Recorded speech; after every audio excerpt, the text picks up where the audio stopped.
Olá pessoal, aqui é Rodrigo Reis e a gente vai conversar um pouquinho sobre resinas bulk injetadas por um dispositivo sônico. Normalmente a gente trabalhava com resina na consistência de massa, técnica incremental. Devido à limitação do próprio material, pequenos incrementos para garantir a profundidade de polimerização, para reduzir a tensão gerada pela contração dessa técnica incremental, unindo o menor número de paredes ao mesmo tempo.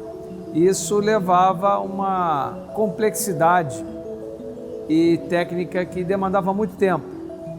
Surgiram então as resinas bulk fill. Bulk quer dizer um incremento grande, né? No português bem claro, uma maçaroca.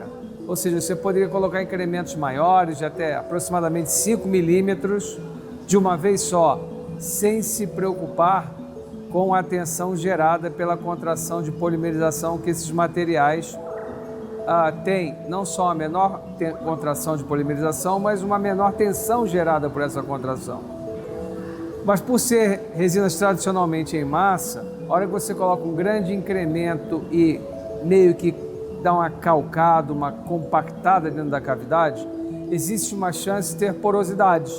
Porosidade na massa restauradora, que atuam como pontos de concentração de tensão e eventual propagação de fratura, fadiga, ou porosidade nas áreas de adaptação marginal, por exemplo, uma caixa proximal.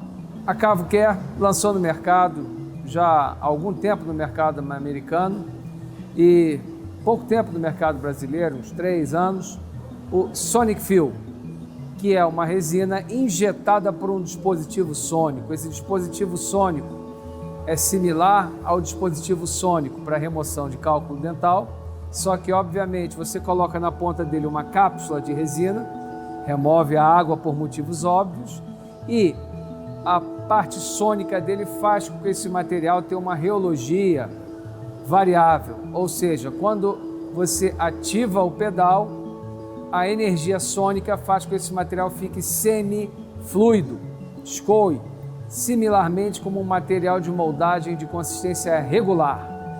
A partir do momento que você para de ativar a energia sônica, tirou o pé do pedal, a resina assume a consistência de uma massa esculpível. Então, o mesmo material tem um escoamento leve e o mesmo material adquire uma massa esculpível. Isso provê uma versatilidade clínica, tá? E com as resinas bulk tradicionais, em áreas críticas de adaptação, normalmente o profissional tem que usar uma bulk de consistência fluida, flow, e por cima uma bulk de consistência restauradora, por exemplo. Já com o Sonic Fill, resolveria os dois, porque o material ele pode ter duas consistências, uma ativada pelo dispositivo sônico e outra após cessão da ativação sônica, você pode esculpir. É um material não tão translúcido quanto as resinas bulk tradicionais, o que dá uma estética interessante, tá bom? E o Sonic Fill é um dos materiais mais pesquisados na literatura em termos de bulk restaurador. Atualmente a gente está na versão do Sonic Fill 2, partículas menores que melhoraram bastante o polimento, brilho e aumentaram a resistência ao desgaste. O dispositivo contém de 5 velocidades. A gente trabalha normalmente na velocidade 3, que é intermediária. Quanto maior a velocidade, maior o comportamento de fluidez. Por exemplo, na velocidade 5, ele escoa com maior velocidade. Tudo bem?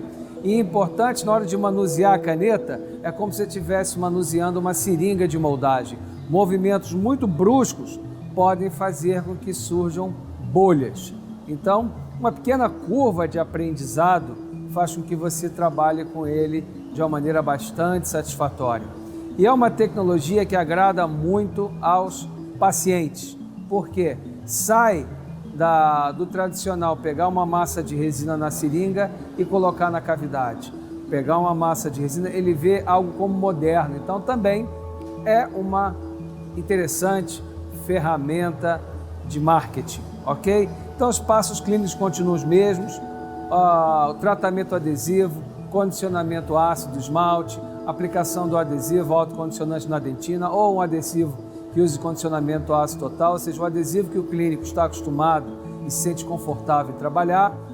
A inserção de incrementos até de 5 milímetros. Se o incremento for maior, mais profundo, o que você faz?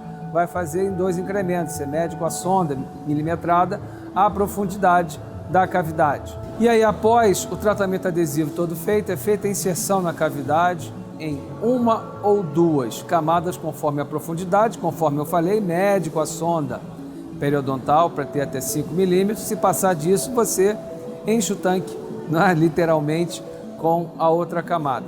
A partir disso, você vai esculpir a resina com o instrumento que lhe convier. A gente gosta muito de instrumentos simples. Existem instrumentos com ponta plástica de Teflon. A Cavo-Care tem um bem interessante, o Compo Roller, que tem diversas pontas que você pode trocar um instrumento, você transforma ele em diversos, trocando a ponta, e faz a escultura de uma maneira analógica, a qual a gente fazia com amálgama. Então, estamos migrando com resina bulk, incluindo o nosso Sonic Fill, de uma técnica aditiva para a reconstrução da resina, como se fosse um castelinho de areia, para a colocação de incremento único e fazer uma subtração, não é? Para que a gente tenha detalhes anatômicos que a gente achar pertinente. Feito isso, uma boa polimerização, a gente recomenda aí dobrar o tempo, pelo menos uns 40 segundos, é o critério clínico, 20 segundos com foto de boa intensidade, não é? Já seria o suficiente. A gente tem um viés particular de aumentar o tempo, até pela colimação do foto, a área da restauração, a gente pega 20 segundos na metade, 20 segundos na outra metade, para cobrir toda a área da restauração e prosseguir com polimento e acabamento da maneira usual. Então, Sonic Fill está tornando a gente fazer resina posterior mais divertido, mais prático, mais fácil, mais rápido e, por ser mais rápido, mais lucrativo. Então é isso que a gente tinha para conversar com vocês. Convido vocês a experimentarem e depois a compartilharem suas próprias conclusões. Um abraço e até a próxima. Muito obrigado.